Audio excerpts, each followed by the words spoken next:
Hi everyone, Namaskar, welcome back to my channel. Today the topic will be discussed in Bengali but English subtitles will be available for those who do not understand Bengali. Okay, let us get started. তোমরা আমার thumbnail দেখে বুঝতেই পেরেছো আমি কোন বিষয়ে কথা বলতে চলেছি।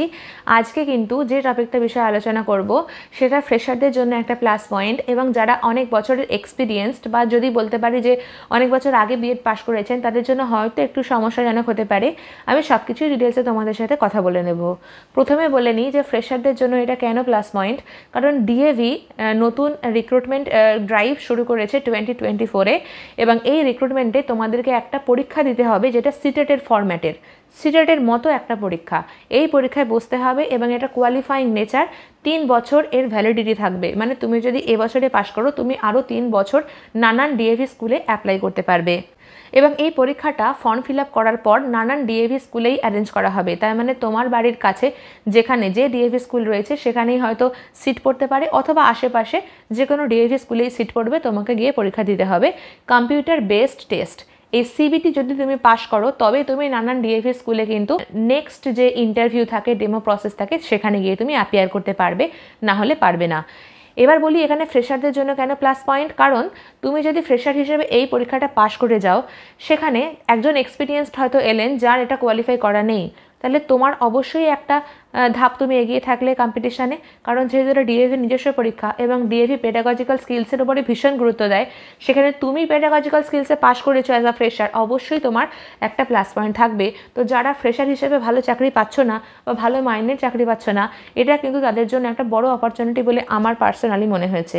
সমস্ত প্রাইভেট স্কুলের মধ্যে ডিএভি স্কুলের স্যালারি স্ট্রাকচার কিন্তু বেশ ভালো এবং যে কোনো গভর্নমেন্ট স্কুলের পরে কিন্তু ডিএভি স্কুলের স্যালারি স্ট্রাকচারকে বেস্ট হিসেবে মানা হয়। তাহলে যারা ফ্রেশার হিসেবে এতদিন ভালো চাকরির জন্য খোঁজ করছিলে তারা কিন্তু ইমিডিয়েটলি অ্যাপ্লাই করে দেবে।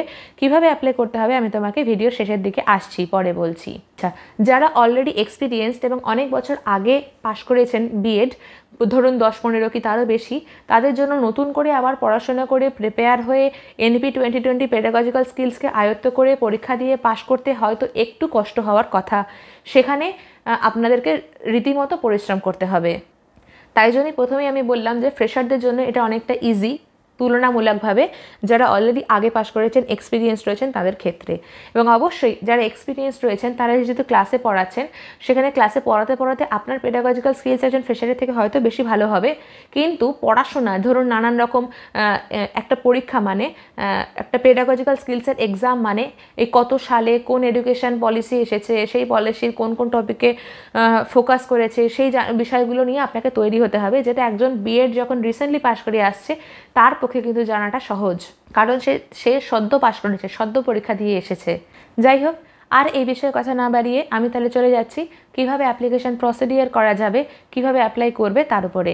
এখানে একটা কথা বলে রাখি, তোমরা যদি চাও এই ডিএভি এক্সাম মানে এই সিবিটি কম্পিউটার বেসড টেস্ট যেটা সিটেটের ফরম্যাটে হতে চলেছে, এই পরীক্ষার জন্য তোমাদের পেডাগজিক্যাল স্কিলসে আমি গাইড করি, তাহলে তোমরা কিন্তু কমেন্ট বক্সে ডিএভি রিক্রুটমেন্ট 2024 বলে কমেন্ট করো। তোমরা যতগুলো কমেন্ট করবে তার বেসিসে আমি ঠিক করব যে আমি কীভাবে ভিডিও বানাবো এবং কতগুলো ভিডিও বানাবো এবং আদৌ বানাবো কিনা, কারণ আমি যে ভিডিওগুলো বানিয়ে থাকি সাধারণত সেটা হচ্ছে সম্পূর্ণ ভ্যাকেন্সি ডিটেলস, তার সাথে সাথে যদি আমাকে এটা বানাতে হয় তাহলে তোমাদের কতজন সেই ভিডিও দেখতে চাইছো তার উপরে বেস করে আমি বানাবো। আর এখানে আরেকটা কথা বলি, তোমরা যদি চাও যে এই কাজ আমি আরও করে যেতে থাকি ভবিষ্যতেও এবং কন্টিনিউ করতে চাই, তাহলে তোমরা কিন্তু আমাকে সাপোর্ট করতে ভুলো না। কীভাবে সাপোর্ট করবে, আমার ভিডিওটা কিন্তু পুরোটা দেখো, কারণ তোমরা স্কিপ করে করে দেখছো। অনুরোধ রইল ভিডিওটা কিন্তু পুরোটা দেখো। চলো তাহলে শুরু করা যাক। এইটা হচ্ছে ওয়েবসাইটটা, উপরে লেখা আছে দেখো devrecruit.devcmc.in, আমার ডেসক্রিপশন বক্স চেক করো। এবারে এখানে দেখে নাও ভ্যাকেন্সিস এবং এলিজিবিলিটি, কী কী ভ্যাকেন্সিস আছে। রিক্রুটমেন্টের ফেজ 1, ফেজ 2 রয়েছে, অ্যাপ্লিকেশন ফর্ম এখানে রয়েছে, এখান থেকেও তোমরা যেতে পারো অথবা নিচের দিকে চলে এসো। Vacancies and eligibility, PRT, nursery, pre primary teacher, TGT teachers, সমস্ত কিছু ডিটেলস এখানে বলে দেওয়া রয়েছে। তারপরে নিচের দিকে চলে আসছি, এটা টিজিটি, পিআরটি এটা, এবং এটা নার্সারি প্রি প্রাইমারি। এই যে নিচের দিকে আছে PGT, ministerial post, online application form. Ministerial post মানে হচ্ছে ক্লার্কের পোস্টে যে সমস্ত জবগুলো রয়েছে, আর এখানে ডাইরেক্টলি তোমরা অনলাইন অ্যাপ্লিকেশন ফর্মেও পৌঁছে যেতে পারবে।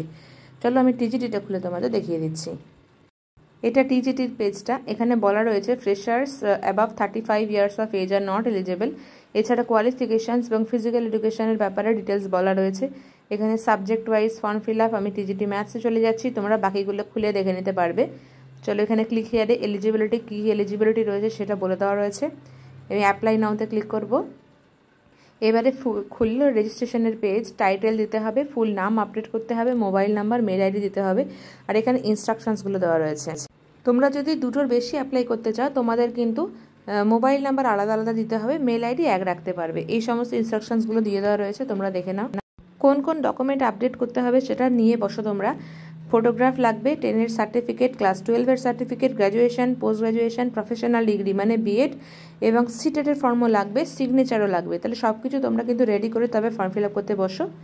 চলো তাহলে এবার পরের পেজে চলে গিয়ে তোমাদের ফর্মটা দেখিয়ে দিচ্ছি কীভাবে ফিল করতে হবে। নিচের দিকে যে প্রসিড আছে তাতে সিলেক্ট করলাম, স্টেট সিলেক্ট করতে হবে, কোন পোস্টের জন্য অ্যাপ্লাই করছো, টিজিটি, পিজিটি, পিআরটি সেটা লিখতে হবে, কোন সাবজেক্টের জন্য অ্যাপ্লাই করছো সেই সাবজেক্ট এখানে মেনশন করতে হবে, সেভ অ্যান্ড কন্টিনিউ করে দিতে হবে। চলো তার পরের পেজে চলে যাচ্ছি। এখানে তোমাদেরকে ছবি আপলোড করতে হবে আর নিজেদের ইনফরমেশান আপলোড করতে হবে, এক্সপিরিয়েন্স আর কম্পিউটার প্রফিসিয়েন্সি কত আছে সেটা। এর পরেরটা হচ্ছে কোয়ালিফিকেশানসের সমস্ত ডেটা ফিল করলে তবে তোমরা এখানে অ্যাটাচমেন্ট অ্যাটাচ করতে পারবে। আর নিচে দেখো লেখা আছে kindly check the NCTE recognised institution UGC institutions university view here. তার মানে তোমরা কোথা থেকে গ্র্যাজুয়েশন পাস করেছো আর বিএড ডে এনসিটিই অ্যাপ্রুভ কিনা সেটা চেক করে নিতে হবে। এই ওয়েবসাইটের লিঙ্কে ক্লিক করলেই এই ওয়েবসাইটটা খুলে যাবে। এরপরে আসছে লাস্ট পেজে হচ্ছে আদার ইনফরমেশান, এখানে সিগনেচার আপলোড করতে হবে আর এখানে ক্লিক করতে হবে, ক্লিক করে রিভিউ সাবমিট করে দিলেই হয়ে যাবে।